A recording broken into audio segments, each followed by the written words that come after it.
And welcome into On the Mark when On the Mic, episode 2 here on this Sunday evening. Mark, we're a little bit more organized this go around.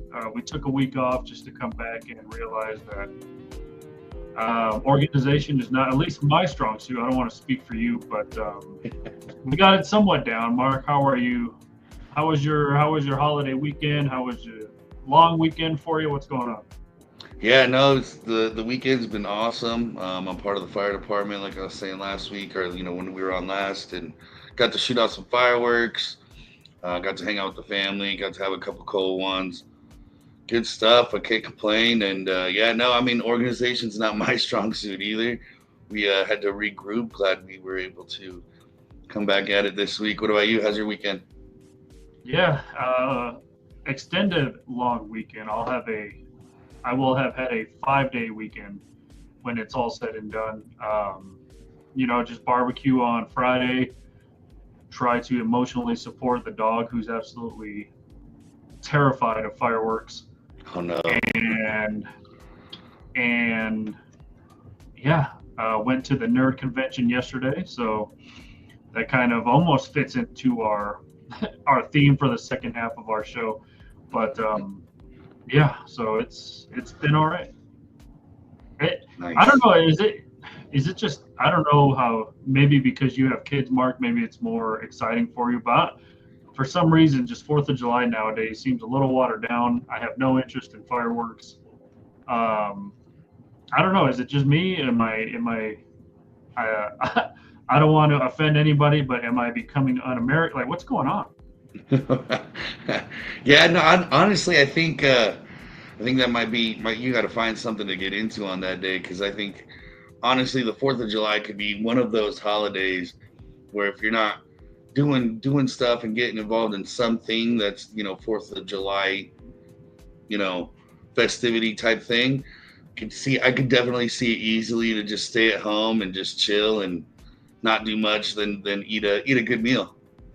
Yeah, and there was good meals around, so that was always that's always the good part of it is good food everywhere, ribs and corn on the cob and stuff like that, hot dogs of course. So there's always good food around. I'm just like, yeah, I could care less about the actual setting off fire. Are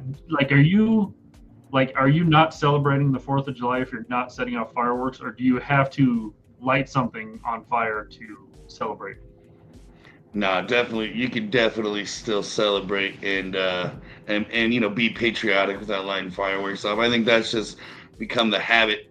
Like for us, like what we do is for in Holbrook in our little fire department, we've done it for, I don't know, 54, 55 something years, where we make a bunch of pulled pork barbecue and come up with a whole plate and feed the community for like only $14 with a lot of food.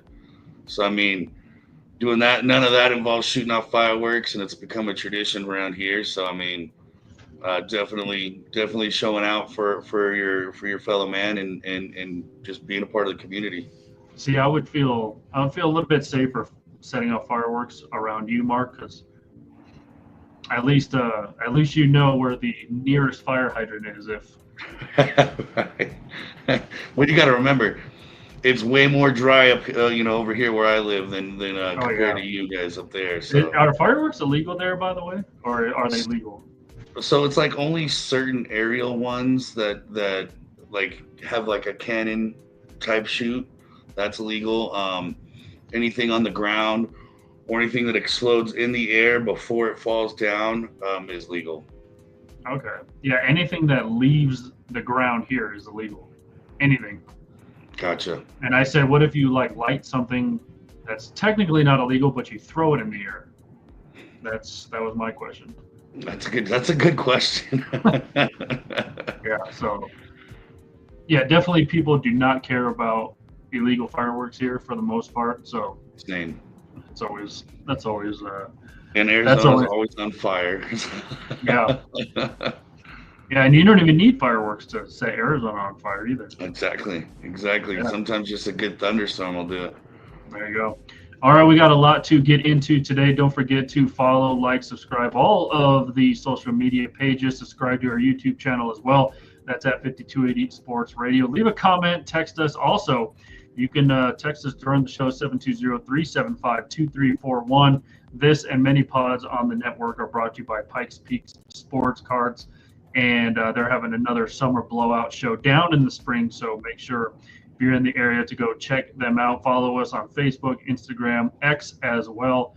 And hit up our Spotify. Go to our home base at e5280sports.com where all the on-demand shows are on there, all of our articles, all of our blogs. Pro Wrestling Dailies right there on the front page. Get your wrestling fill. And between the lines also on the front page, Lindsay will break down each and every week what's going on in the sports world. We mentioned we were semi-organized and semi-not organized. So our first segment is going to be called "What Are You Watching?" And it's kind of like we'll have our top three of what we're kind of looking forward to, what we're watching, and then our bottom three, if you will, of things we could not give a crap about or that frustrates us, pisses us off. We're not watching it. So take that term or take that phrase how you will. Mark, why don't you kick it off for us? Which list do you want to start on? Ooh, let's start with the not watching. I want to kind of get some frustration off my chest. All right, go ahead. So the first thing I got is the Sophie Cunningham hate, and I say hate, maybe it might be a little too strong, but all the trolling and trash talk she's getting over her thoughts of the expansion after she was asked, by the way. So yeah, I was gonna say no, that kind of falls into my number two, by the way. Yeah, totally, not totally, but a lot of it was also taken out of context as well. Exactly. That's what I was just going to get into next. And, here's my thing. Like, I think we've gotten into, like, this habit where you're an athlete, shut up, because, I think there has been times where athletes have taken advantage of their platform, whether they're talking political, whether they're talking, any social activity, whether they're talking anything involved with the sport. I think that we've gotten into a habit as a society where it's like, shut up and play the game, where, wait a minute, she was asked about the game that she plays in the league that she plays in, and she gave an honest opinion, and now she's getting trolled and all, like I said, all the trash talk. I don't like it. I don't care for it. If you don't want these athletes' opinions, then do not ask those questions, period. And she totally wasn't wrong. Let's face it. I mean, who really does want to go to Cleveland on purpose? I won't say anything Detroit because you might fight me, and you got Red Wings up behind you. But, that's right. But from what I understand, though, Detroit is a wonderful sports city. Like they show out for their sports teams. I don't know anything about the politics or outside of the sporting aspect of Detroit, and I'm sure Cleveland's the same thing. People love the Cavs, people love the Guardians. And both of those cities, used to have WNBA teams. Let's not forget that Detroit had the Shockers and Cleveland had the Rockers. No rhyming there intended at all. Rockers, if you are not familiar, because of the Rock and Roll Hall of Fame, is in Cleveland, and the Shockers, because let's face it, it's Detroit's the Motor City. Cars have shocks. So there you go. Philadelphia was the other one that was kind of named in that, not by Sophie, but named as an expansion city. Philadelphia will be another great city to have a WNBA expansion. I mean, just look how good and well the Valkyries are doing. They're selling out every home game. Their season tickets sold out in a half hour or something like that. They're the first expansion team in the W history to already, I think, be profited at like $500 million or something crazy like that. So congrats on them. The Bay Area was a good place to put a team. Still waiting for Denver to get a team, but we will see also two other ones coming next year, Mark, in Portland and Toronto. So there's 5 new teams coming in the next basically 5 years. Right. And and I really kind of like her take on naming some of the other cities. Like, I know she named Nashville as a possibility. And I think if we can include, I mean, look at what Nashville does with the Predators. They show out. I mean, as you were saying, I don't know the politics or kind of anything really, on how and what makes that city tick, but always turning on a Predator game, they're always showing out, especially when they were on that playoff run in recent years. So, I mean, I really like that she, offered ideas for the city and or for different cities, and I really like her take on it. Yeah, and also I mean, I guess depending how the Titans are doing, but Nashville pretty much support, or the state of Tennessee. I'm not sure where the Titans. I think they're in Nashville. I think they're centered in Nashville. So there's a lot of Titans fans also. And then, yeah, I mean, and then she had to kind of double back on it and say, I didn't mean what you guys took it as. She played. She's from Missouri. She said, why would I look down upon, a couple more blue collar cities like Detroit and like Cleveland. So, right. I mean, yeah, I'm all for expanding. I don't care what city it is. I've been hoping Denver gets one, but right. All right, Mark. Sport as well. Yeah, what I am not watching, Mark, is baseball still. On the 4th of July, my dad turned on the terrible Rockies, and almost just as bad. When you have the two worst teams playing each other, is the Rockies and the White Sox. And so boring. Not only boring, Mark, but so bad. Just is there nothing else on? Yeah, I don't know. I don't know if it's because the Rockies are so bad, Mark, that it's turning me off to the rest of baseball. I think I mentioned maybe last week or when we did another show that I didn't even get the video game, the show this year because just I don't know what it is. Again, am I un-American that I'm just not watching baseball this year? I don't know what it is, but for all you wondering why, just blame the Rockies. Blame the Rockies for my lack of interest this year on not watching any kind of baseball. I'm going to a game in September, but it's in Chicago. And apparently I was told, I don't know the standings, Mark, couldn't tell you who's in first in any division. I do know that Cal Raleigh, the catcher for the Seattle Mariners, is leading the league in home runs. I know when Aaron Judge hits a home run because it's right there on little ESPN's little news thing that pops up on my phone. I guess some of the All-Stars are being named. I couldn't tell you who's an All-Star this year, Mark. That's how out of tune I am this season with baseball. And it's already July. I know the trade deadline's coming up at the end of the month. All-Star game's coming up here shortly. And I have no idea what's going on, except the local media here, I don't even know if a newspaper is being tossed out anymore, Mark, but the Denver Post, social medias, and all the local radio stations post about the Rockies. I'm like, why is this even news anymore? Nobody cares. That's how I know how bad they're still doing. But yeah, so baseball, I'm still not watching, Mark. But if you want to yell at me, you blame the Rockies first. No, honestly, I can't completely blame you. It's been a rough stint for them Rockies, and they didn't just haven't made any moves. And it's like that one meme. It's like when that thing is poking it with a stick. Come on, do something. Yeah. So I get it. It's frustrating, and it's even more frustrating when you can see how it appears, anyways, how little the organization cares. Yeah. And like you mentioned, making moves, there's really even no point to make a move at this point. They're not, I think they have 19 wins. You're not coming out of that hole at all. Yeah, they're 20-69. Yeah, you can trade for Murderer's Row on the Yankees in the 20s, and they're still not digging themselves out of this hole. They're not doing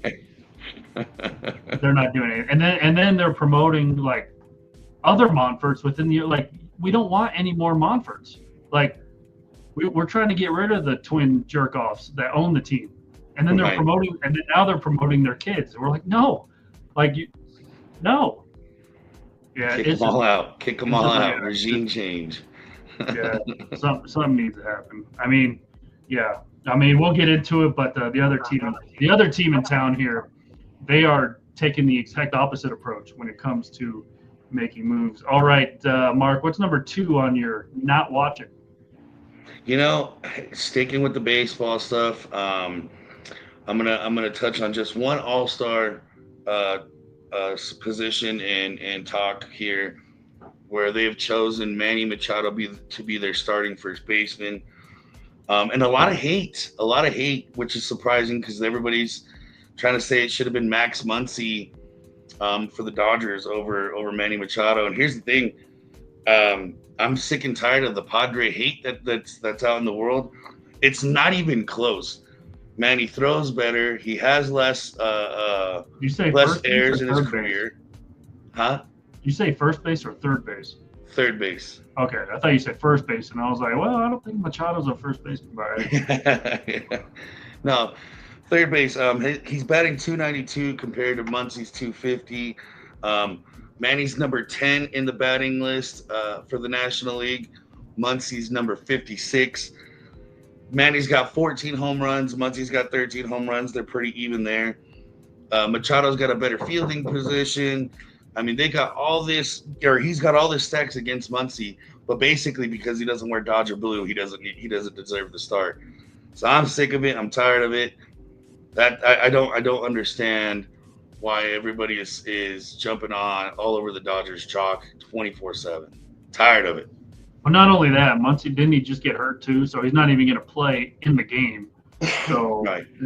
I mean, it's not like, yeah, Machado's been a very solid third baseman since really his Baltimore days. Does it say where our old pal here, Nolan Arenado, is? Is he anywhere close to an all-star? You know what? Let me look. And it just came across my social media feed right now. Hunter Goodman is an all-star. The Rockies posted that. Couldn't a catcher, so he is an all-star. Rockies. It was funny when they posted like vote for your Rockies on the social media pages. Everyone's like, seriously.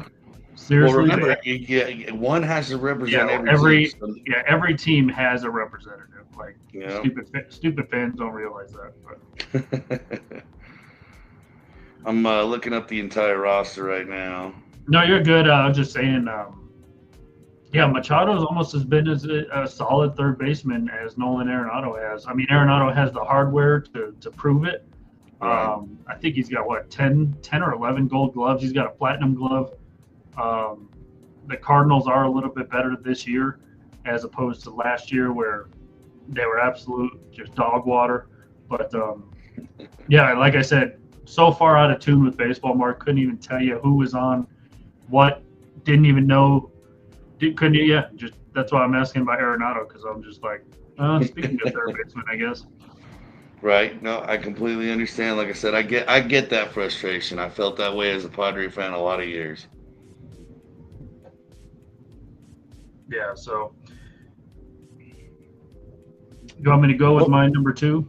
Yeah. What's your number 2? What you got? So it kind of relates to your number 3. I put the Sparks called out, Sophie. I don't know if you saw the tweet that the Sparks put out after beating Indiana by 2 points, by the way. Don't get me wrong, I love Kelsey Plum as well. I don't know if you saw her. She literally like walked over Sophie, or not Sophie, but Lexi Hull, and said that she was flopping and stuff like that. And then the Sparks put out teams that Indiana has a beef with, and it said Cleveland, Detroit, and then now it said Los Angeles. Yeah. And I'm just like, dude, Sparks, you guys are like 6 and 15. Like, right. Do you really have that much room to talk? Like, is that what we're? And I get it. You know, you want to drum up as much marketing, as much promotion for the WNBA as you can, especially with the, perpetually on the rise market, and people see that. That's why, the fight between Connecticut and Indiana a couple weeks ago. Remember when J.C. Sheldon and Caitlin Clark got into it, and then Sophie Cunningham broke out into that fight? Yeah, and Colin Cowherd on Fox Sports said this is probably one of the greatest things that's ever happened to the WNBA because it's getting those watches, it's getting those clicks. So And I get it why the Sparks had to post that, but like I think Kelsey Plum's record against Indiana is something crazy. It's like 21-1. Oof. And then the other day, Mark, Indiana beat Vegas for the first time since 2019. Wow. And they absolutely destroyed Vegas too. It was like 87-54, something like that. It was Wasn't crazy. even close. They didn't even get over 60 points, which is crazy. So yeah, my number two kind of ties in with your number one. And it didn't look good that Sophie did have a pretty bad game. She only had 4 points. And 3 of those came on an and one opportunity. So yeah, and Indiana, I think Indiana lost that game more than LA won. It was kind of like a couple weeks ago. It was actually 9 days before last night's game. Was Indiana literally led the entire game and lost it in like the final 5 minutes. Almost the same thing. This was more back and forth, but Indiana just, I don't know if they ran out of gas. They only got 9 active players. You don't have Dantas. She's playing for Brazil right now in the AmeriCup. So you're a lot of these teams are just so down in depth. It's crazy. I mean, LA too. They're just getting people back. They just got Ray Burrell back. Kelsey Plum missed some time. They had to sign Julie Van Loo. Crazy her story. I don't know if you caught her story. She was on the Valkyries to start the season. She went to go play in Euro basketball. Came back, literally was cut or waived as soon as she touched down in San Francisco, which is crazy. Yeah, I mean, it just shows you how cutthroat and ruthless not only WNBA is, but sports in general. And I think I touched on this maybe last time we spoke, Mark, is like why I get why they're expanding, but why aren't they expanding the roster size first? Because you only can have 10 active players. Like why? Like what is the NBA 12 or something like that? 12, yeah. And I'm glad. That's why I'm glad they're expanding, because now all these girls that are getting waived, they have an opportunity to at least land somewhere. No, I completely agree. And like I said last time we were talking about this, especially as big as the game is getting for all of those ladies, they're going to have to come up with a plan, because more and more stars are going to be coming through the game and going to be making appearances. What are we going to do? Shovel them all over to Europe? I mean, let's keep them home. Let's put them to work, and let's let them get their limelight. Yeah, exactly. All right, number one, Mark, on what you're not watching. So I was tossing between a few, but I think I'm going to go with this. The Gold Cup squad that the United States have put out. Everybody was kind of running their mouths. They were disappointed that the star players for the United States weren't in this one, and they keep calling them the B squad. I mean, I'm kind of done with that talk. They've proven that they're more than happy to play for pride and to make a good name for a brand of soccer coming out of the States instead of the name on the back. They're playing for their country. They're playing for, everything but they're not playing just for the glory like some of the other guys were. Plus, I think moving forward, this is going to be a great message to those starters that, one, either A, your job's not safe, or B, now we know exactly what we're going to have on that bench come 2026 when we do go to the World Cup. So I think Poichinetto putting this squad together for arguably one of the most important tournaments of this tenor. I think this is a great move, and we'll see later on how they fare in the final against Mexico. So I'm sick of hearing the B squad and that these guys aren't these guys, but all they've been doing is winning. So I think people need to quit counting them out. And like Tim Ream said, shame on them. So just give respect where it's due, man. Yeah, like I said, I don't know. I mean, do you think it's just people who are not paying attention to what's going on, or it's just these keyboard warriors that sit behind a laptop or whatever and just continue to not even put any research into it and just slam what's going on? Right. No, and I think it's a little bit of both, to be honest, because I think a lot of viewers left the left the building too soon because they didn't see, Christian Pulisic, they didn't see Musa, they didn't see Timothy Weah, Matt Turner, they didn't see all these big names, so they were like not going to watch it, and then they want to run their mouths on something that they haven't seen because they didn't get behind, they didn't stay behind. So I've kind of got that attitude where, you didn't love us at our worst, don't be here now. You know what I mean? Yeah, stupid. People are stupid. What about you? What is yours? Yeah, people are just dumb. Well, I'm sticking in the WNBA. Yeah, WNBA heavy today. It's because I'm not watching baseball, Mark. You can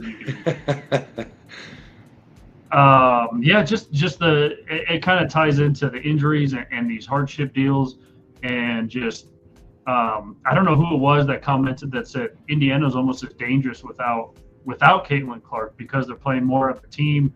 I don't know if that's a slam on Caitlin Clark. Speaking of, you mentioned the Sophie hate. I mean, Caitlin Clark's not even playing, and she's still just getting shit on.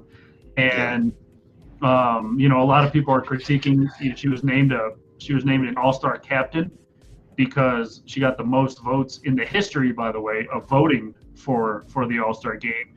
And not only that, she broke her record that she set last year for the All-Star game, and people hate it.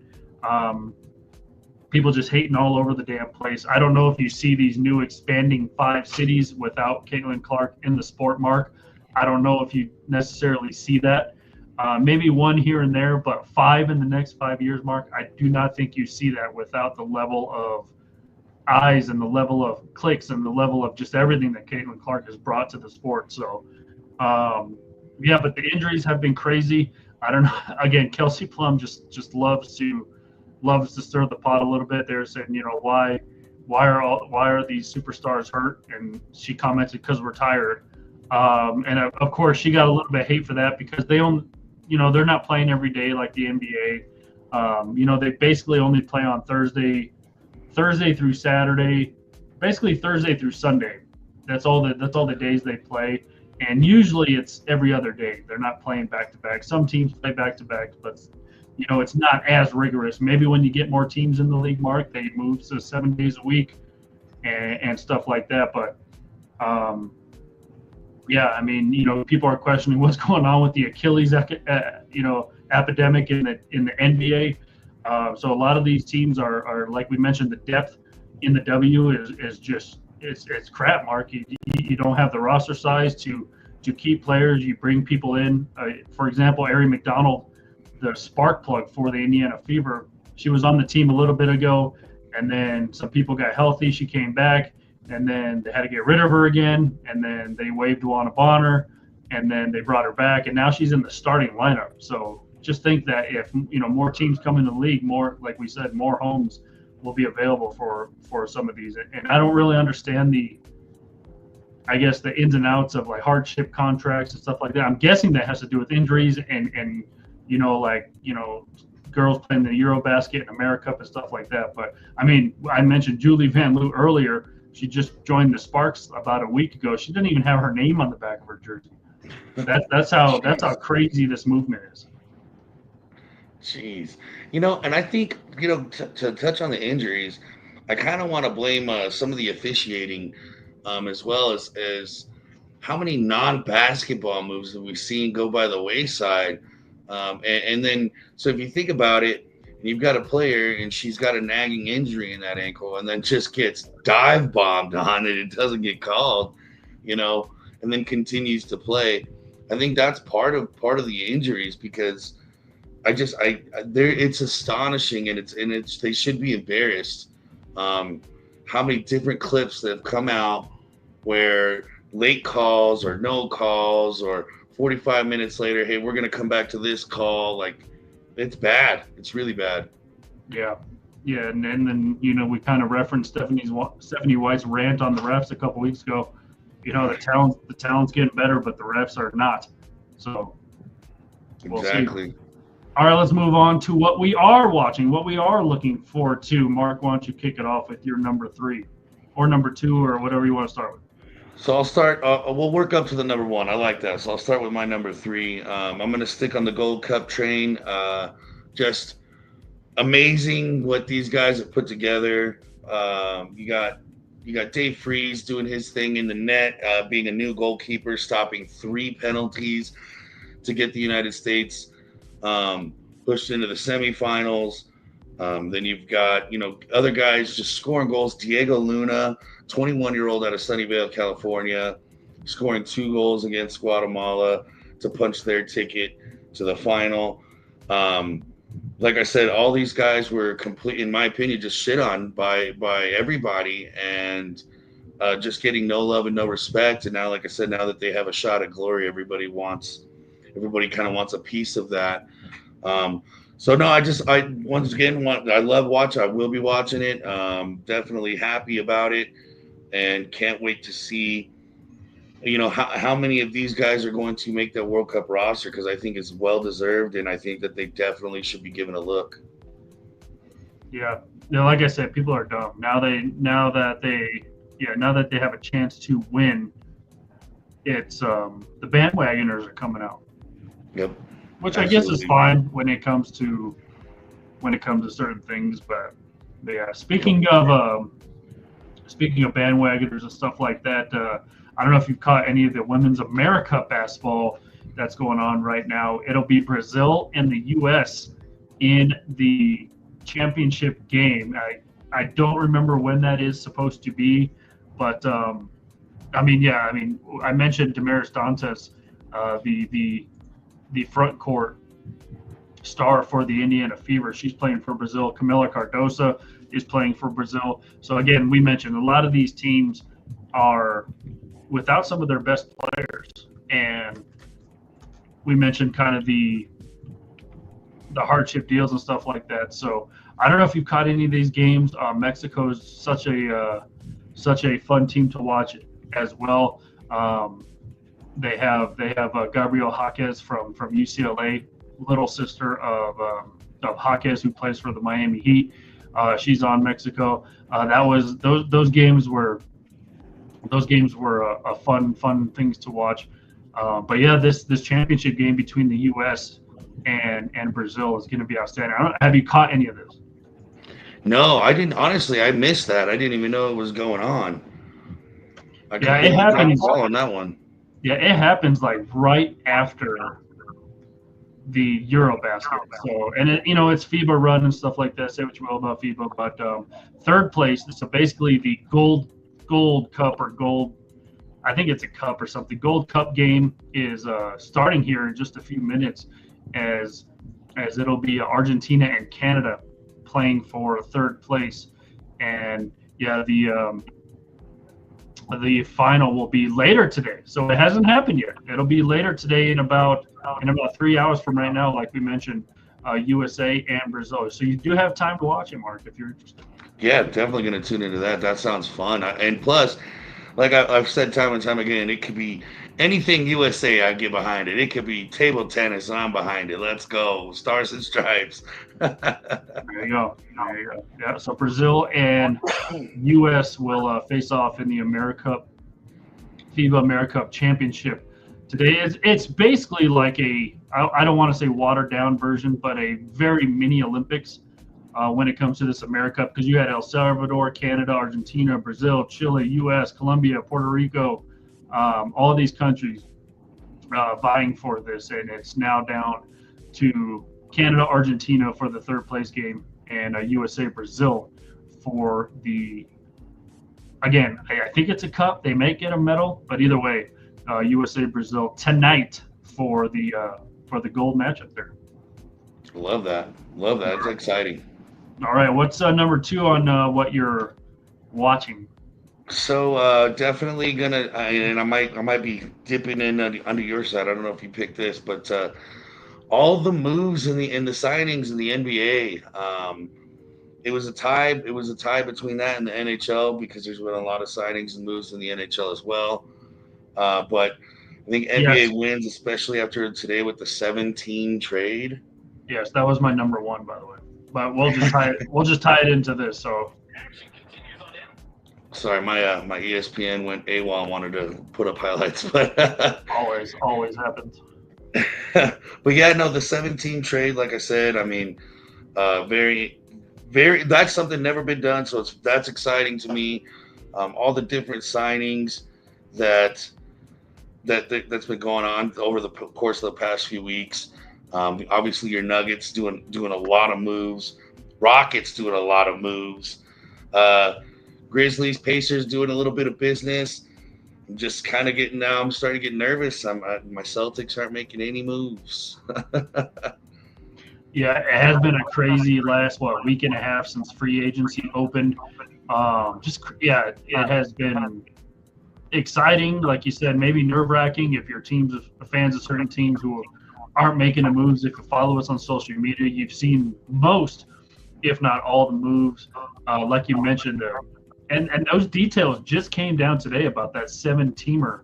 At first, we thought it was basically just Houston, Phoenix, and Memphis. But Right. yeah, 7 teams have come out of the woodwork to say, yeah, we were part of that too. But yeah, because Dylan Brooks goes to Memphis, or goes to where do you go, Phoenix or something like that. Phoenix, yeah. Kevin Durant obviously a few picks here and there. Kevin Durant obviously goes to Houston. So there was a lot of working parts. Houston also traded Cam Whitmore to the Wizards. I just loved how everyone was basically avoiding the Lakers, going to the Lakers. I love that. They did sign DeAndre Ayton the other day though. Yeah, Ayton's decent, dude. Hey, arguably the softest big man in the league. So congratulations. I remember when he was on the Suns, and I was like, well, at least he stood in the paint. Nikola Jokic remembers when he played for the Suns too. Yeah, I mean Spencer Dinwiddie goes from Dallas to Charlotte. Made a lot of moves, surprisingly. Not only that, the New York Knicks find a new head coach. They hired Mike Brown as their new head coach. 2-time Coach of the Year. Got fired after both of them, I think. And he's a 3-time champion as an assistant. So he got that going for him. He last coached with the Kings in 2024. Again, Coach of the Year, fired.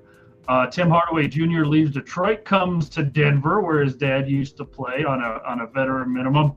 Milwaukee actually made a lot of moves as well, Mark. None of them really made Giannis happy, but they traded Pat Connaughton to Charlotte for, I can never say this guy's name, Vasily Milic.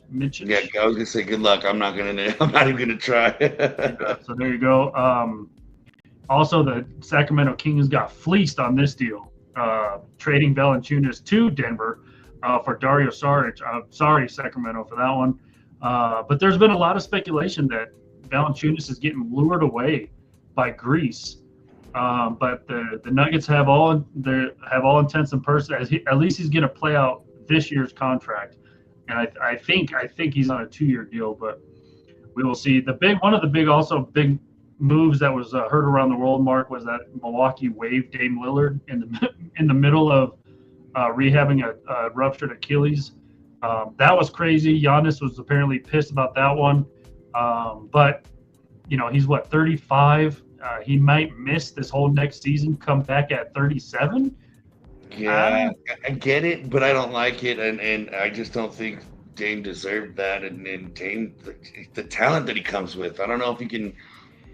Like I said, I get the gamble that it would be to hold on to him until, like you said, 36, 37 years old. But I don't know. I don't like it. Yeah, so that one was crazy. Miles Turner bolted from Indiana to Milwaukee.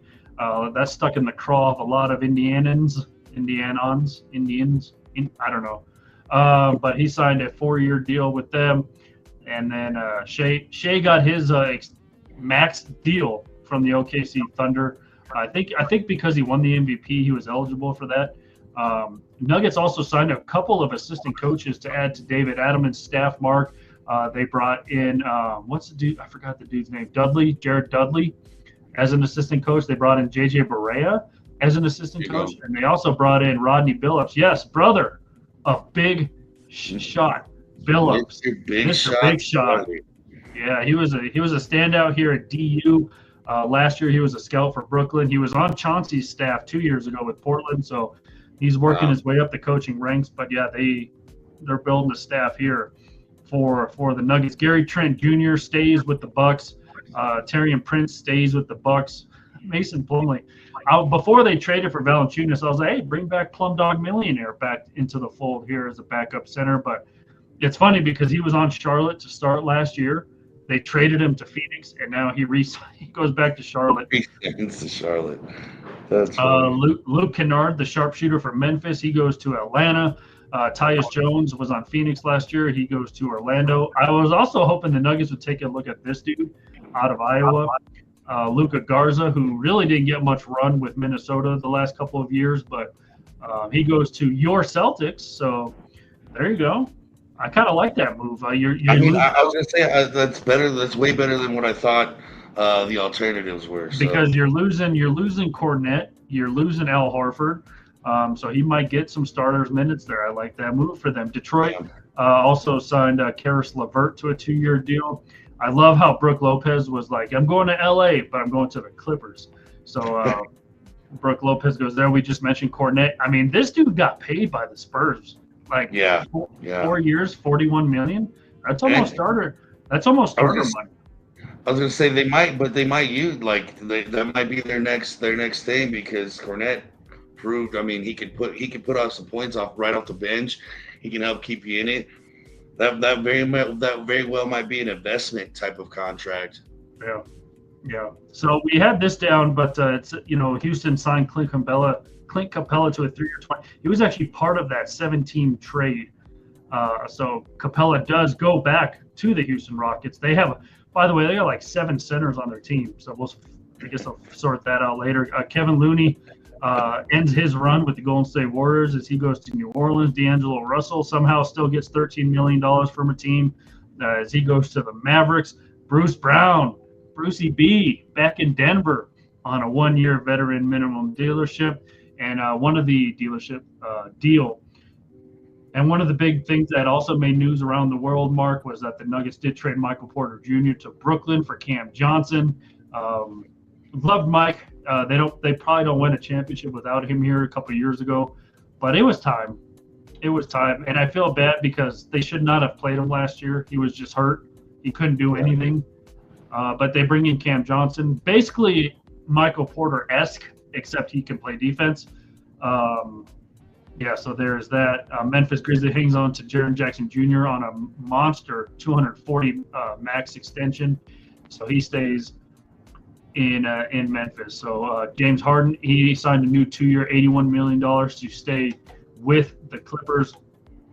Colin Sexton, he gets traded from Utah to the Hornets for our old pal Yusuf Nurkic. You remember him. Julius Randle stays with Minnesota on a $100 million deal. And then one of the earlier trades that happened, Mark, was that the Bulls traded Lonzo Ball to the Cavaliers. So that kind of kicked things off last week in all of these moves and stuff. But yeah, it has been on fire. It has been crazy. It almost seems like the NBA offseason never fails to disappoint. Yeah, no, I like this has been a lot of fun to watch. I mean, just to see what's going to happen next. I agree. It's always crazy, and I feel like the following year, like it's gonna be like, hey, hold my beer because I'm gonna go way crazier than last year.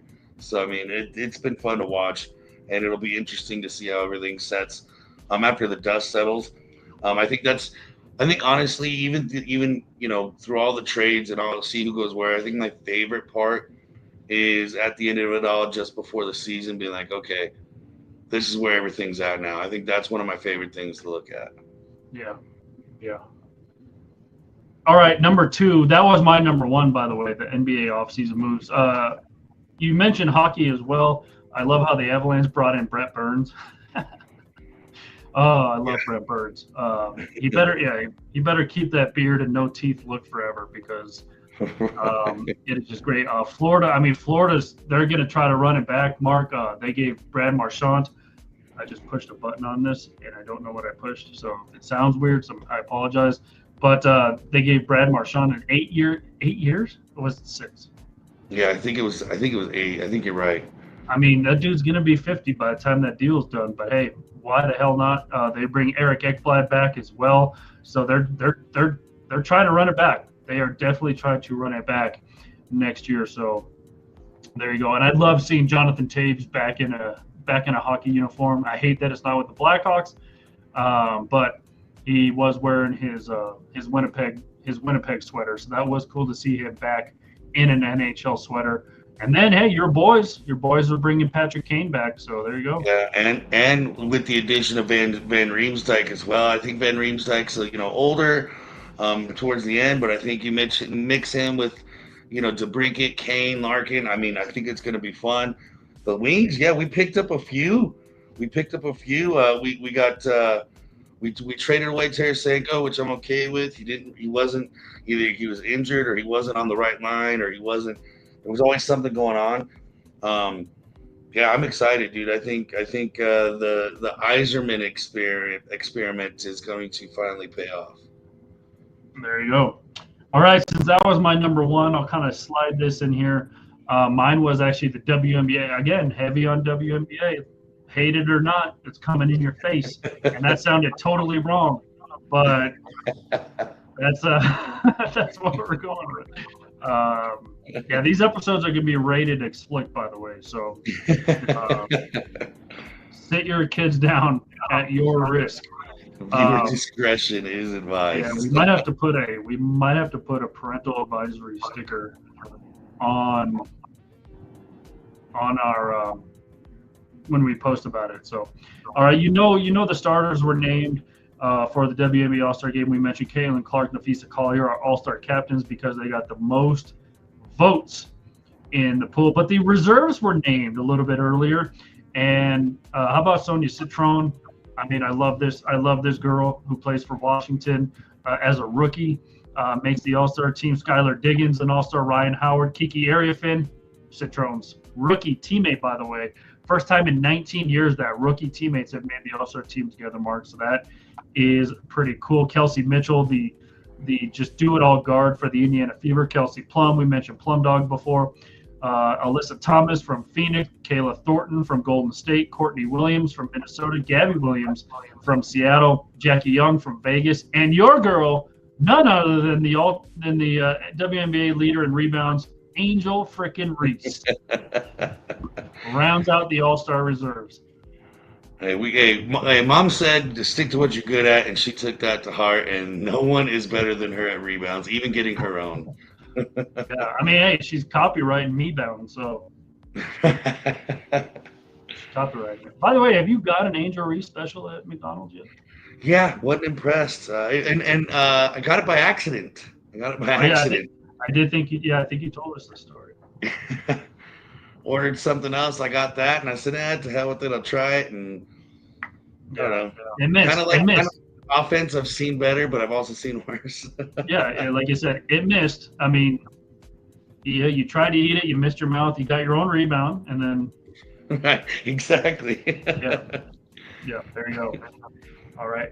Since that was my number one, the NBA off-season moves, I'm going to throw this out there. How about shout out to EA Sports and college athletics putting back out a college basketball game in the next couple of years.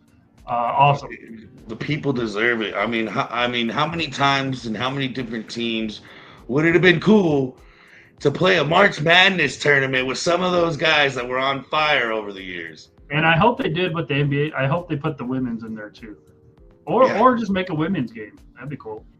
I mean, I think they should definitely do both. Like I said, over the course of the last decade or however long it's been, to be able to not play some of those moments, I feel like we've been robbed. Yeah.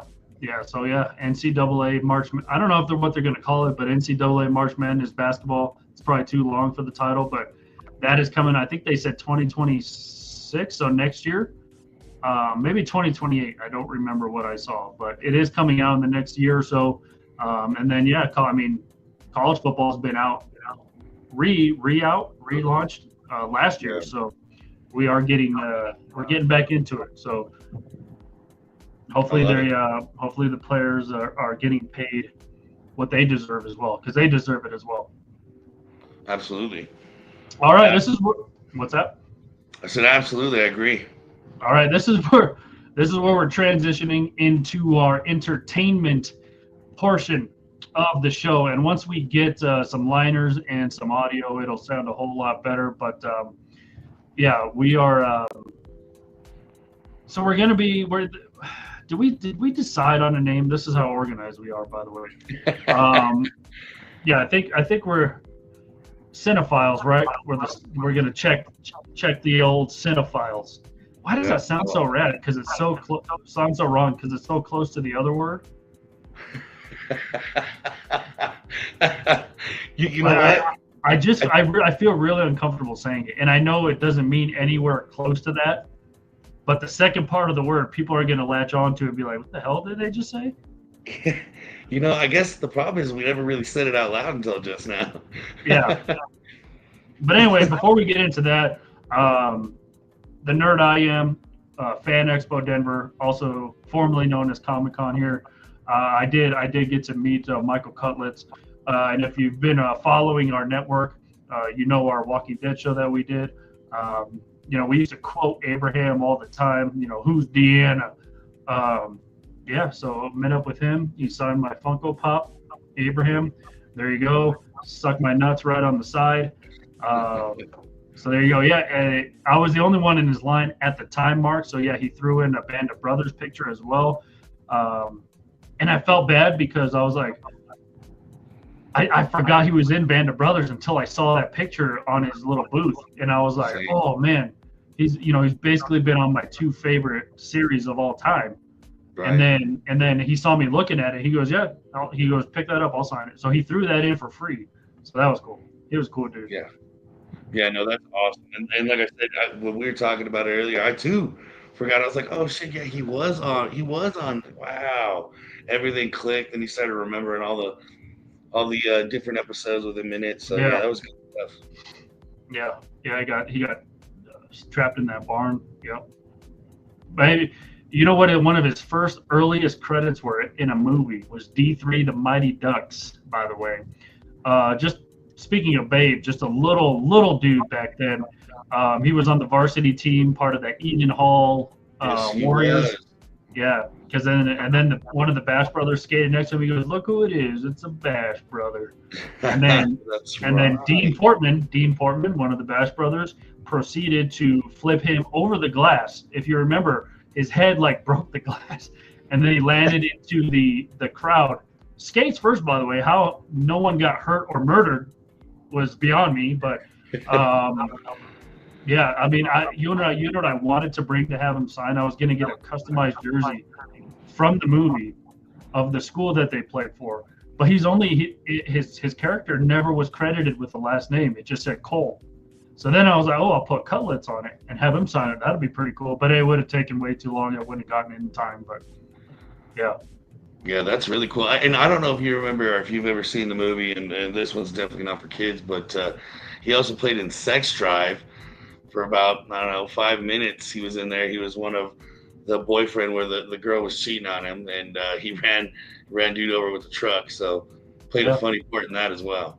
Yeah, I think a lot of people like recognize him, but maybe don't know what his name is. I think that's because he's been in so many different things as like a character actor, just sneak peeks here and there. But yeah, I mean, like, 5 or 6 seasons on The Walking Dead. That's where probably he gets a lot of recognition. I think he's in a new Superman show as Lex Luthor. I think that's the latest project he's doing.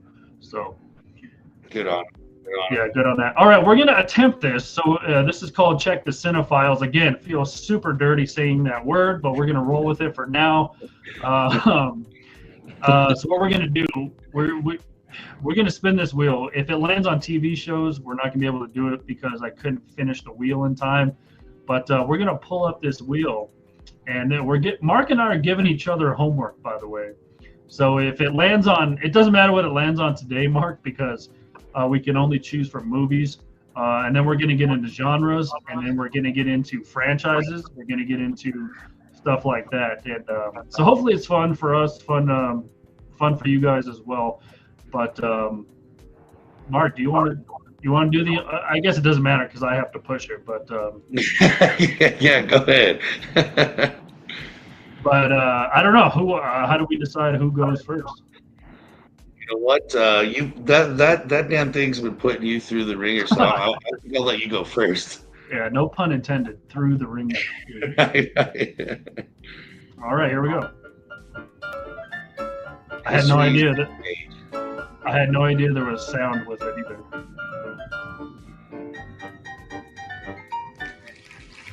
All right. Well, it doesn't really matter because we were going to do movies anyway. So yeah, and then we're going to pull up genres here. So we got a couple of genres to choose from. We got comedy, horror, cartoon, and action. All right. Is this me still? This is me, right? Yep, this is you still. All right. Yeah, I had no idea there was sound effects to it either. So.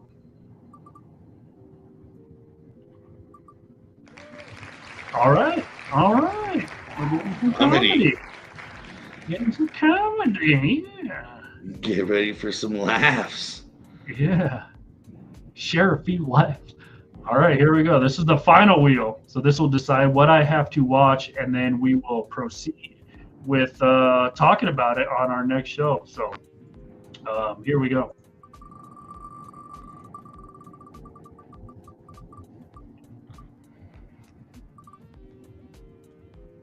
Oof. There we go. Animal. You know what's funny about this, Mark? I've never seen this movie. No, really, you'll enjoy it. It'll be fun. I mean, I love Belushi, but I've never seen the movie. Yeah, so that'd be good. It's a good time. It's a good time. I think I've seen like bits and pieces, but I've never seen the whole thing through. Yeah, well, you're in for a treat then, my friend, because that is a fun one to watch. There you go. So we're not gonna spin the front page again because it really doesn't matter. But we just wanted to give you a look of what it looks like. All right, Mark, tell me when. Go ahead, let's roll.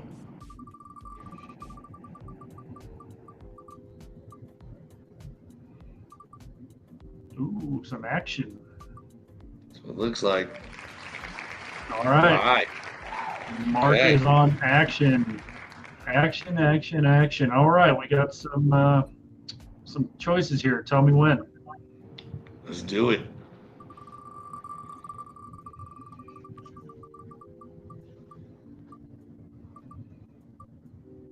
Oof.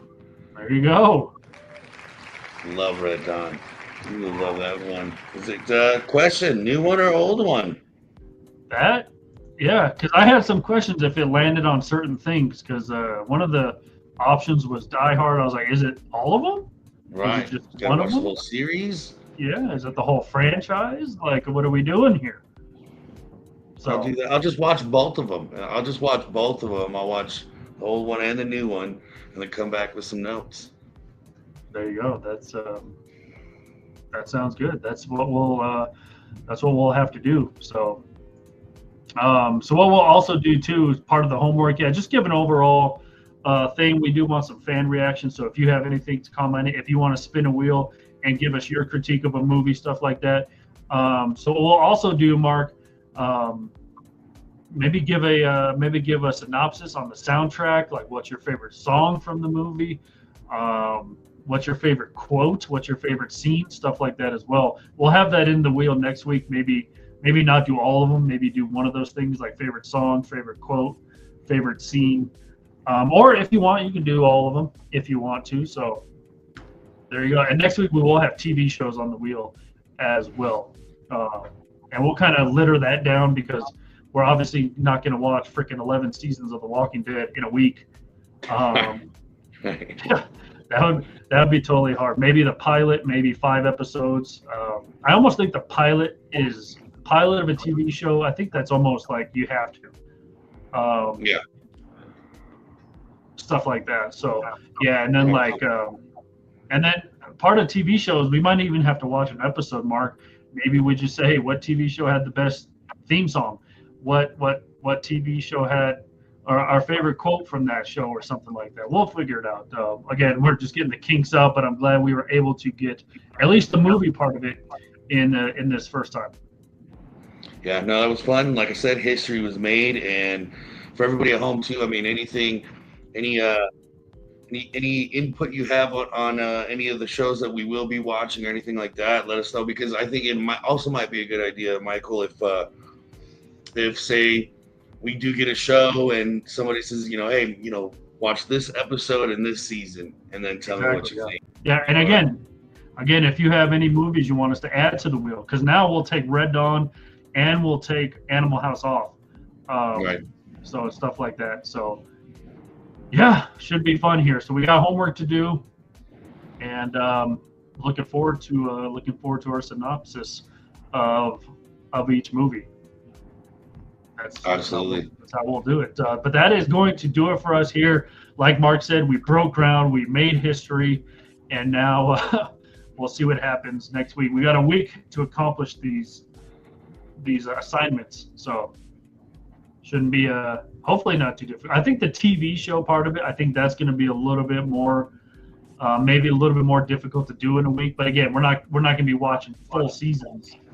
Right.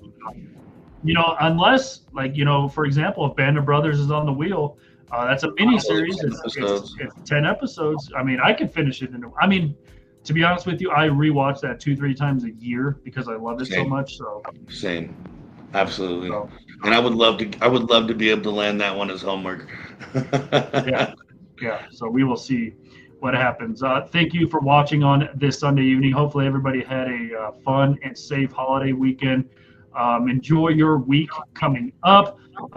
It is kind of the slow season in sports. My recommendation, of course, I watch a lot of the W, so looking forward to more games for that. Hopefully CC's coming back soon for Indiana, and then she could shut a lot of these people up. But besides that, yeah, go to and like our social medias, Facebook, Instagram, X. Follow us on YouTube, Spotify. Go to our home base, e5280sports.com, for all of our news and stuff like that. You'll get all of the transactions that we just mentioned, also like in the NBA, on our social medias as well. Mark, any final remarks? How do you like that? Remarks? I like it. No, honestly, this is fun, and I'm glad we got to get it going. So, heading off to some cool things, and dude, I can't wait. All righty, that's gonna do it for us here on this Sunday evening. This has been On the Mark when on the mic. Mark Saxton, Michael Spill. We will talk to you next week.